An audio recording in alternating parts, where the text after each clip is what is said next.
Everyone welcome to our channel. Telugu రాష్ట్రాల్లో మొదలైనటువంటి వర్షాలు వివరాల్లోకి వెళ్దాం. వాతావరణ పరిస్థితులు ఏంటి, ఏ జిల్లాల్లో వర్షాలు పడే అవకాశాలు ఉన్నాయి తెలుసుకునే ముందు మీరు ఇంకా మన ఛానల్ కనుక సబ్స్క్రైబ్ చేయనట్లయితే వెంటనే సబ్స్క్రైబ్ చేయండి.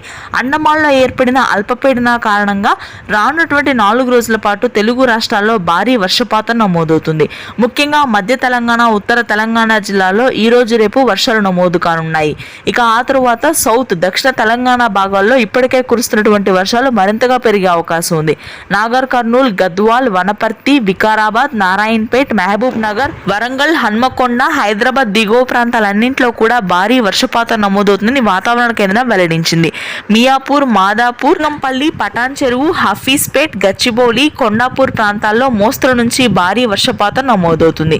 ఇక ఆ తరువాత పంజగుట్ట, నాంపల్లి, ఖైరతాబాద్, ఉప్పల్, గట్కేసర్, ఆదిపట్ల ప్రాంతాల్లో రేపటి నుంచి భారీ వర్షపాతం ఉండే అవకాశం ఉంది.